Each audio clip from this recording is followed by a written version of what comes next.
सभी भैया बहनों को सुप्रभात। आज हम पढ़ेंगे वीडियो नंबर 6 यूनिट नंबर 10 की SN2 अभिक्रिया के बारे में। इससे पहले वीडियो नंबर 5 में आपको SN1 अभिक्रिया पढ़ाई थी। आज हम क्या पढ़ेंगे? SN2 अभिक्रिया। SN2 अभिक्रिया का मतलब द्विअणुक नाभिक स्नेही प्रतिस्थापन अभिक्रिया अर्थात bimolecular nucleophilic substitution reaction. क्या बोलेंगे इसको? Bimolecular nucleophilic substitution reaction, short में SN2 कहते हैं। क्या होती हैं अभिक्रियाएं?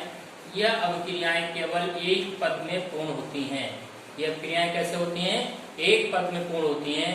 और SN1 वाली क्या थी? दो पद में पूर्ण हुई थी। इनमें क्या होता है?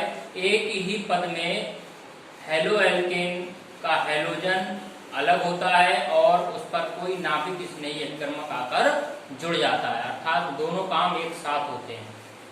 इनका वेग क्रियाधार अर्थात जो हेलो एल्केन RX है एवं आक्रमणकारी अभिकर्मक जो आक्रमणकारी अभिकर्मक होता है, दोनों की सांद्रता पर निर्भर करता है कि SN2 अभिक्रिया का जो वेग होगा, आपके क्रियाधार हेलो एल्केन जो होगा आपका, और जो आक्रमणकारी अभिकर्मक न्यूक्लियोफाइल होगा, जैसे यहाँ OH लिया गया है, दोनों की सांद्रता पर निर्भर करता है। इसलिए यह एक द्वितीय कोटि की अभिक्रिया है। तो अब दोनों आपके हेलो एल्केन और नाभिक स्नेही अभिकर्मक दोनों की सांद्रता पर डिपेंड कर रहा है, इसलिए यह अभिक्रिया द्वितीय कोटि की होती है। कैसे करके? वेग इक्वल टू K क्रियाधार की सांद्रता और नाभिक स्नेही की सांद्रता, दोनों की सांद्रता पर डिपेंड करता है, इसलिए द्वितीय कोटि की अभिक्रिया। और SN1 अभिक्रिया कैसी थी? प्रथम कोटि की अभिक्रिया। क्या होता है इसमें? नेक्स्ट, इसमें एक संक्रमण अवस्था का निर्माण होता है। क्या होता है? इसमें एक संक्रमण अवस्था का निर्माण होता है, अर्थात इसमें एक ही पद में पुराना बॉन्ड का टूटना और नए बंध का बनना, दोनों प्रक्रियाएं एक साथ होती हैं और इस प्रकार से एक संक्रमण अवस्था का निर्माण हो जाता है। तो यहाँ पर ये नया बॉन्ड न्यूक्लियोफाइल के साथ बन रहा है और जिसका हेलोजन परमाणु के साथ ओल्ड बॉन्ड था वो ब्रेक होता हुआ दिखाया गया। तो ऐसी अवस्था को क्या कहा गया? संक्रमण अवस्था। अभिकारक और उत्पाद के बीच की अवस्था क्या है? ये संक्रमण अवस्था। और इसके बाद सीधे यहाँ से हेलोजन अलग हो जाएगा और आपका प्रोडक्ट मेथाइल अल्कोहल प्राप्त हो गया CH3OH। ये स्टेप बहुत फास्ट होता है और ये वाला स्टेप बहुत स्लो होता है। तो ये कभी कभी पूछ लिया जाता है SN2 अभिक्रिया की क्रिया विधि को समझाइए। तो ये अभिक्रिया केवल एक ही पद में होती है और द्वितीय कोटि की अभिक्रिया द्वितीय कोटि की बल गतिकी के अनुरूप होती है, अर्थात इसमें हेलो एल्केन और नाभिक स्नेही दोनों की सांद्रता पर इसका वेग डिपेंड करता है, इसलिए द्वितीय कोटि की होगी। और यहाँ तक इसको कंप्लीट करके आते हैं। इसकी क्रिया विधि में ये 3 पॉइंट लिखे और ये रिएक्शन आप कंप्लीट करेंगे। नोट मैंने लिखा, इसमें न्यूक्लियोफाइल अर्थात नाभिक स्नेही अभिकर्मक हेलो एल्केन RX पर पीछे से आक्रमण करता है। क्या करेगा? इसमें ये पीछे से इस पर अटैक करेगा, इसलिए क्रियाधार अर्थात हेलो एल्केन का त्रिविम विन्यास उलट जाता है। इसका जो स्टेरियो विन्यास होगा वो क्या होगा? उलट जाता है, अर्थात हम कह सकते हैं जो D रूप है वो L में और जो L रूप है वो D में परिवर्तित हो जाता है। जैसे तेज हवा में छाता उलट जाता है, उसी प्रकार से इसका त्रिविम विन्यास भी उलट जाता है। इस घटना को वाल्डन प्रतिलोमन कहते हैं। क्या कहते हैं? वाल्डन इन्वर्सन भी कह सकते हैं अंग्रेजी में, या वाल्डन प्रतिलोमन। तो एक नंबर में आ सकता है कि वाल्डन प्रतिलोमन क्या होता है। तो क्या होता है? SN2 अभिक्रिया में नाभिक स्नेही अभिकर्मक हेलो एल्केन पर पीछे से आक्रमण करता है, जिसके कारण क्रियाधार का त्रिविम विन्यास उलट जाता है, जैसे तेज हवा में छाता उलट जाता है। यह घटना वाल्डन प्रतिलोमन कहलाती है।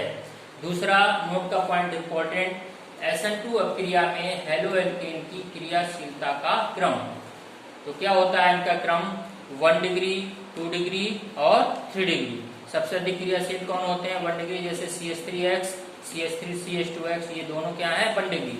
तो जिसमें एल्किल समूह छोटा होगा वो अधिक तीव्रता से आपकी SN2 अभिक्रिया देगा 1 डिग्री में, और अलग अलग प्रकार के हैं, तो ये क्रम ध्यान रखेंगे। सबसे तीव्र 1 डिग्री हेलो एल्केन, उससे कम 2 डिग्री हेलो एल्केन, और सबसे कम तीव्र 3 डिग्री, अर्थात ये नो रिएक्शन। 2 डिग्री वाला 1 भी दे सकता है SN1 और SN2 भी देगा, लेकिन 1 और 3 का ध्यान रखेंगे। 1 डिग्री SN2 और 3 डिग्री क्या देता है SN1 अभिक्रिया तीव्रता से देगा। अब इसका कारण भी मैंने बताया, इसका कारण जो होता है त्रिविम बाधा, स्टेरिक हिंड्रेंस होता है। क्या इसे अतः त्रिविम बाधा जितनी अधिक होगी SN2 प्रतिस्थापन हेतु क्रियाशीलता उतनी ही कम होगी। तो यहाँ पर 1 डिग्री हेलो एल्केन की जो त्रिविम बाधा होती है वो कम होती है, इसलिए क्या होते हैं अधिक क्रियाशील। 2 डिग्री और 3 डिग्री की त्रिविम बाधा क्या होगी बहुत अधिक होती है, इसलिए इनकी क्रियाशीलता कम होगी। क्योंकि स्टेरिक हिंड्रेंस जितना अधिक होगा SN2 अभिक्रिया उतनी ही कम तीव्रता से होगी, अर्थात उसकी क्रियाशीलता घट जाएगी। तो कंपेयरिंग क्वेश्चन भी करा दिए जाते हैं। जैसे मैंने यहाँ पर 2 प्रश्न लिए हैं। पहला प्रश्न आपकी एक्सरसाइज से 10.9, निम्न युग्मों में से कौन सा यौगिक अधिक तीव्रता से SN2 अभिक्रिया करेगा। इस टाइप के प्रश्न बोर्ड एग्जाम में से पूछे जा सकते हैं। जैसे 2 प्रश्न लिए, CH3Br तथा CH3I में हमें पहचानना है कौन अधिक तीव्रता से SN2 देगा। ऐसे दूसरा युग्म है CH3 का होल थ्राइस CCl तथा CH3 में कौन SN2 तीव्रता से देगा। तो पहले के उत्तर में देखो दोनों ही 1 डिग्री है, इसलिए कंफ्यूजन होगा। लेकिन यहाँ पर देखो हैलोजन परमाणु अलग अलग है, तो बड़े आकार का जो हैलोजन परमाणु होगा अर्थात जो भारी होगा वो अधिक तीव्रता से देगा। तो उत्तर में क्या आएगा CH3I अधिक तीव्रता से SN2 अभिक्रिया करेगा। क्यों करेगा? क्योंकि आयोडाइड जो आयन है वो ब्रोमाइड आयन की अपेक्षा भारी होता है, अर्थात हम कह सकते हैं आयोडाइन का आकार ब्रोमाइड आयन से कैसा होता है बड़ा होता है। तो ध्यान रखेंगे अगर 1 डिग्री है तो हैलोजनों को ध्यान रखेंगे। वर्ग में ऊपर से नीचे को जाने पर हैलोजन का आकार बढ़ता है, तो आयोडीन क्या है ब्रोमीन से नीचे, तो इसका आकार बड़ा हुआ। अब यहाँ पर देखो दूसरे सवाल में ये कैसा है 3 डिग्री हेलो एल्केन और ये कैसा है 1 डिग्री हेलो एल्केन। तो यहाँ पे मैंने बताया 1 डिग्री हेलो एल्केन अधिक तीव्रता से देते हैं, तो यहाँ पर कौन सा हो जाएगा ये आपका 1 डिग्री वाला। CH3Cl 1 डिग्री अधिक तीव्रता से SN2 अभिक्रिया करेगा। अब कोई पूछ लेता है क्यों करेगा, क्योंकि 1 डिग्री हेलो एल्केन की कम त्रिविम बाधा प्रदर्शित करता है। ये क्या करता है आपका 1 डिग्री हेलो एल्केन, इसकी त्रिविम बाधा कैसी होती है कम त्रिविम बाधा, और 3 डिग्री की त्रिविम बाधा कैसी होगी ज्यादा। तो यहाँ पर मैंने बताया भी था कि त्रिविम बाधा जितनी अधिक होगी SN2 अभिक्रिया की क्रियाशीलता उतनी कम होगी। तो यहाँ पे इसकी त्रिविम बाधा कम है तो ये अधिक क्रियाशील, इसकी त्रिविम बाधा ज्यादा होगी इसलिए SN2 अभिक्रिया नहीं देगा। कौन देगा तीव्रता से CH3Cl। दूसरा प्रश्न लिया मैंने CH3 का होल थ्राइस CBr तथा CH3Cl में कौन सा यौगिक अधिक तीव्रता से SN1 अभिक्रिया देगा। तो अब यहाँ पे पहचान करो किस प्रकार के हैं ये। तो ये कैसा है 1 डिग्री और ये कैसा है 3 डिग्री। तो मैंने SN1 में बताया था कि जो 3 डिग्री हेलो एल्केन होते हैं वो अधिक तीव्रता से SN1 अभिक्रिया देंगे। क्यों देते हैं? क्योंकि वहां पर मैंने कार्बोकैटायनों का स्थायित्व बताया था। 3 डिग्री कार्बोकैटायन मोर स्टेबल होते हैं। तो उत्तर में क्या मिलेगा हमें 3 डिग्री हेलो एल्केन अर्थात CH3 का होता है CBr। CH3 का होल थ्राइस CBr, यहाँ पर Cl लिख दिया है तो ऊपर भी आप क्या कर लो इसमें Cl कर सकते हो। क्या कर लेंगे यहाँ पर Cl ही लिखेंगे। क्या लिखेंगे Cl, ठीक है। तो अब सही हो गया। CH3CCl तथा CH3Cl में कौन यौगिक अधिक तीव्रता से, तो कौन सा देगा 3 डिग्री। CH3 का होल थ्राइस Cl अधिक तीव्रता से SN1 अभिक्रिया देगा। क्यों देगा?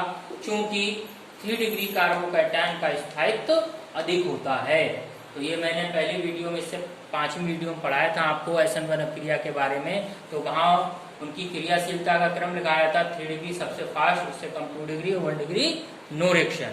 क्यों था कारण? वहां पे मैंने कार्बोकैटायन की स्टेबिलिटी का भी क्रम लिखा था। सबसे अधिक स्टेबल 3 डिग्री, उससे कम 2 डिग्री और सबसे कम स्टेबल होते हैं 1 डिग्री। तो यहाँ पे कार्बोकैटायनों की स्टेबिलिटी लेते हैं और यहाँ पर त्रिविम बाधा लेते हैं SN2 के लिए। तो दोनों ही प्रश्न इस टाइप के बन सकते हैं आपके। SN1 भी पूछ सकता है और SN2। तो आपके लिए आज के टॉपिक में था SN2 द्विआण्विक नाभिक स्नेही प्रतिस्थापन अभिक्रिया। आशा करता हूँ कि सभी भैया बहनों को ये समझ में आया होगा और अपने नोट्स तैयार करेंगे।